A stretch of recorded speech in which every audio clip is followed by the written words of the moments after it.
নমস্কাৰ বহুতে মোক আপোনালোকৰ KK Handique state open university master degree second সেমৰ যিখন এডভাৰটাইজিং ষ্ট্ৰেটেজি এই কিতাপখন তথা বিষয়বস্তুৰ ওপৰত সুধি আহিছে যে এখন অসমীয়া হ'ব নে ইংলিছ হ'ব। এখন আপোনালোকৰ ইংলিছে হ'ব। এখন চাব কিতাপখন advertising strategy PGS201 VSC paper semester চাব master degree self learning material Krishnakanta Sandikui ৰাজ্যিক মুক্ত বিশ্ববিদ্যালয় দেখিছেনে। এটা কথা চাব আপোনালোকে ইয়াত NEP মতে CBSE in accordance with NEP দেখিছেনে 2020 নতুন যি 2 year master degree courses advertising strategies journalism and mass communication এইটো বিভাগটো হৈছে জাৰ্নেলিজম এণ্ড মাছ কমিউনিকেশ্যন কিন্তু আপোনালোকৰ অসমীয়া বিভাগতো এই কিতাপখন দিছে। VSC হিচাপে আপোনালোকে এই কিতাপখন পঢ়িব লাগিব। এই বিষয়টো আপোনালোকক সকলোকে এখন কম্পালসৰি দিছে যে সকলোৱে আপোনালোকে কৰিব লাগে। শেহতীয়াকৈ মোৰ হাতত এই কিতাপখনৰ এছাইনমেণ্টটো আহি পৰিছে আৰু এছাইনমেণ্টক এই কিতাপখনৰ এছাইনমেণ্টৰ ক্ষেত্ৰত কি কি নিৰ্দেশনা আছে সেই বিষয়ে মই পিছত কৈ আছোঁ। চাব এই কিতাপখনত আপোনালোকৰ টোটেল 7টা ইউনিট আছে। চাব 7 ইউনিট দেখিছেনে 7টা ইউনিট আছে, বেছি ইউনিট নাই। বাকি যেনেকৈ আপোনালোকৰ যিকেইখন কম্পালসৰি DSC পেপাৰ সেইকেইখনত কিন্তু আপোনালোকৰ ইউনিটৰ সংখ্যা বেছি। এইখন সাধাৰণতে এডভাৰটাইজিঙৰ ওপৰতে পঢ়িব লাগে।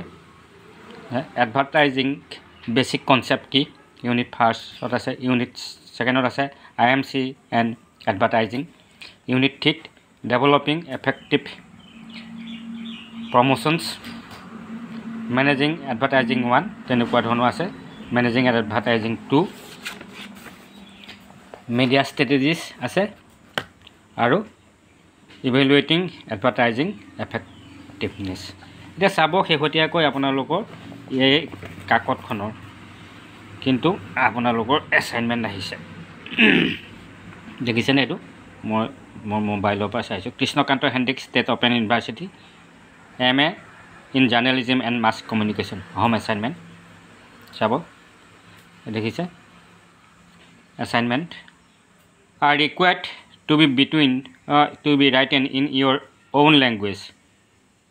Copying in to from the learning materials will carry less score. আপোনালোকে বুজি পাইছেই নহয় যে লাৰ্নিং মেটেৰিয়েলৰ পৰা হুবহু লিখাত যদি লিখে তেনেহ'লে অলপ কম নম্বৰ পাব বুলি কৈছে। চাব আপোনালোকৰ এই পেপাৰখনৰ কিন্তু এছাইনমেণ্ট আপোনালোকে 31 জুলাইত দিলেও হ'ব। বাকি কেইখনৰ আপোনালোকৰ এছাইনমেণ্ট